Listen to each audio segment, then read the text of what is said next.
प्रश्न 16। किसी काम को पूरा करने में 15 व्यक्तियों को 16 दिन लगते हैं।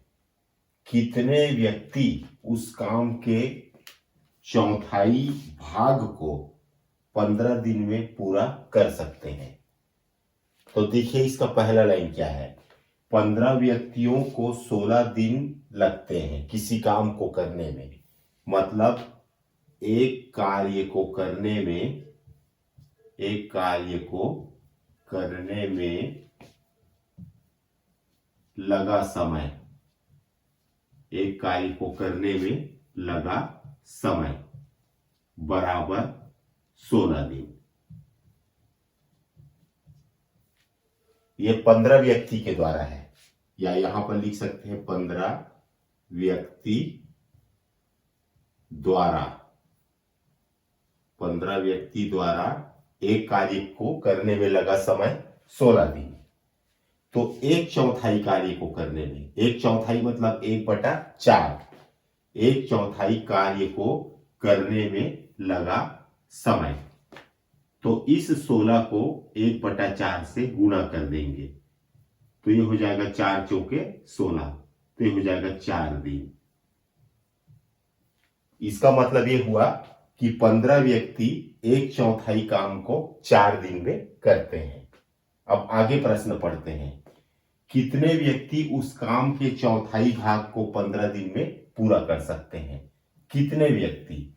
तो हम मान लेते हैं कि माना एक्स व्यक्ति एक चौथाई काम को कितने दिन में पूरा कर लेते हैं? 15 दिन में। एक चौथाई काम को 15 दिन में पूरा कर लेते हैं। इसलिए अब देखिए यहां पर 15 व्यक्ति एक चौथाई काम को 4 दिन में पूरा करते हैं और एक्स व्यक्ति एक चौथाई काम को 15 दिन में पूरा करते हैं। तो अब ये दोनों सेम है। एक चौथाई काम को 4 दिन में पूरा करते हैं 15 आदमी, तो वहीं पे एक्स आदमी एक चौथाई काम को 15 दिन में पूरा करते हैं। तो कैसे करेंगे देखिए, यहां पर व्यक्ति की संख्या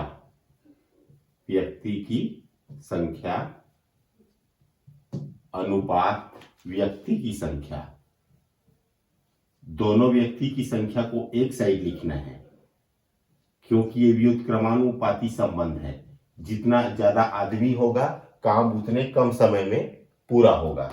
तो इसलिए व्यक्ति को एक साइड और दिन को एक साइड, दिन अनुपात दिन। शुरू में 15 व्यक्ति हैं तो ये हो जाएगा 15 अनुपात, सेकंड में x व्यक्ति है तो ये हो जाएगा x समानुपात दिन को उल्टा लेके चलना है। यहां पर नीचे वाले दिन को पहले लेना है, उसके बाद उसके ऊपर वाला दिन यानी 4 दिन को लेना है ऐसे। अब इसको हम लिख सकते हैं 15/x बराबर 15/4। तो यहां पर 15 से 15 कैंसल कर सकते हैं तो ये हो जाएगा x बराबर 4। तो 4 दिन हमारा आंसर है। प्रश्न 17। किसी कैंप में 120 सैनिकों के लिए 60 दिन की खाद्य सामग्री पर्याप्त थी। 120 सैनिक के लिए जो खाने का सामान था वो 60 दिन के लिए पर्याप्त था। यदि 40 दिन बाद 40 सैनिक अन्यत्र चले गए, मतलब 120 में से 40 सैनिक चले गए, कितने दिन बाद? 40 दिन बाद। तो शेष खाद्य सामग्री बचे हुए सैनिकों के लिए कितने दिन चलेगी? तो यहां पर देखिए 120 सैनिकों के लिए कितने दिन का खाना है? 60 दिन का। 120 सैनिकों के लिए खाद्य सामग्री खाद्य सामग्री पर्याप्त है। 120 सैनिकों के लिए खाद्य सामग्री पर्याप्त है 60 दिनों के लिए। 60 दिनों के लिए 60 दिनों के लिए पर्याप्त है। ठीक, ये बात पहली बात। अब दूसरा लाइन पढ़ते हैं कि यदि 40 दिन बाद, 40 दिन बाद मतलब 60 में से 40 को घटाना पड़ेगा। 40 सैनिक अन्यत्र चले गए, तो 40 सैनिक चले गए, 40 सैनिक चले गए, तो शेष सैनिक हमारे पास 120 सैनिक थे, 120 में से 40 चले गए, तो बचे कितने? 80 सैनिक। अब हम 80 सैनिक की बात करेंगे और दिन कितना बचा वो भी देख लेते हैं। 60 दिन के लिए था खाना, तो शेष दिन मतलब कितना दिन बचा हुआ है। पहले खाना कितने दिन के लिए था? 60 दिन के लिए था। 40 दिन के बाद गए हैं, तो बचा कितना दिन? 20 दिन बचा है। तो अब हमारे पास 80 सैनिक हैं और दिन 20 है, तो अब इसको कैसे जमाएंगे? तो ये एक व्युत्क्रमानुपाती संबंध है, क्योंकि सैनिकों की संख्या जितनी ज्यादा रहेगी खाद्य सामग्री उतना ही ज्यादा लगेगा और उतना ही कम दिन में वो खत्म होगा, और सैनिकों की संख्या जितनी कम रहेगी खाद्य सामग्री उतने ही ज्यादा दिन चलेगा। तो सैनिकों की संख्या और दिन दोनों एक दूसरे के व्युत्क्रमानुपाती हैं, इसलिए कैसे लिखेंगे? सैनिकों की संख्या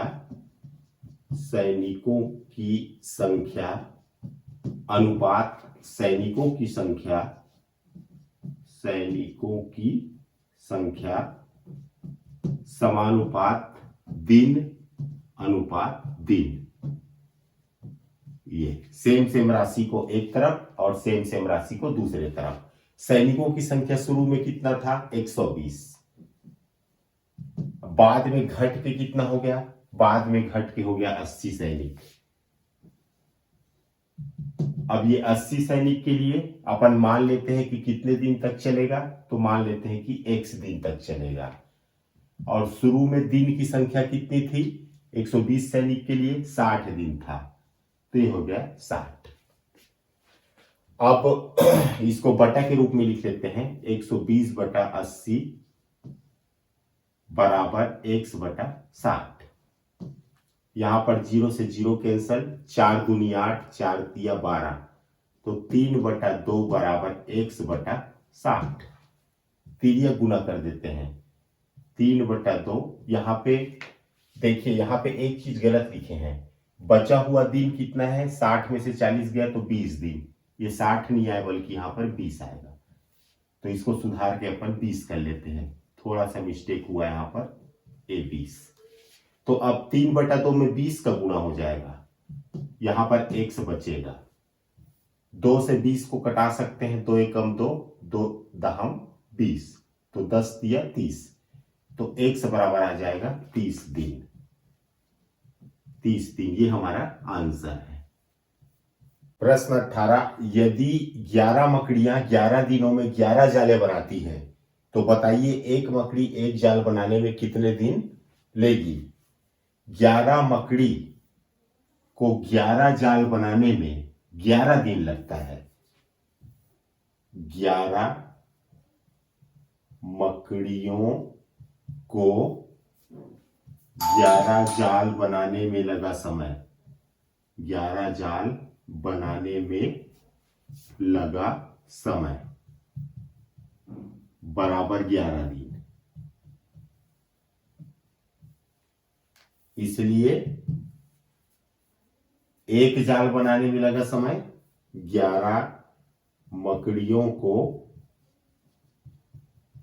एक जाल बनाने में लगा समय, ये हो जाएगा 11 बटा 11। एक दिन लगेगा, एक दिन। 11 मकड़ियों को 11 जाल बनाने में 11 दिन लगता है, तो इसी 11 मकड़ी को एक जाल बनाने में कितना समय लगेगा? 11/11, मतलब एक दिन में एक जाल बनेगा। अब देखिए, बताइए एक मकड़ी एक जाल बनाने में कितने दिन लेगी? तो एक मकड़ी को एक जाल बनाने में, एक मकड़ी को एक जाल बनाने में लगा समय बराबर हम मान लेते हैं x दिन। अब मकड़ियों की संख्या और दिन दोनों व्युत्क्रमानुपाती क्रमानुपाती है। मकड़ियों की संख्या जितनी ज्यादा होगी दिन उतना कम लगेगा, और मकड़ियों की संख्या जितनी ज्यादा कम होगी दिन उतना ही लगेगा, मतलब एक दूसरे का उल्टा संबंध है। तो कैसे लिखेंगे? इसलिए मकड़ी अनुपात मकड़ी समानुपात दिन अनुपात दिन। शुरू में कितनी मकड़ी थी? 11 मकड़ी अनुपात, बाद में 1 मकड़ी समानुपात, एक मकड़ी को x दिन लगता है अनुपात, और 11 मकड़ी को एक जाल बनाने में 1 दिन लगता था। ऐसे ये हो जाएगा 11/1 बराबर x/1। तिर्यक गुना कर दीजिए तो x का गुना x से और 11 का गुना x से, तो 11 दिन लगेगा। ये हमारा आंसर है।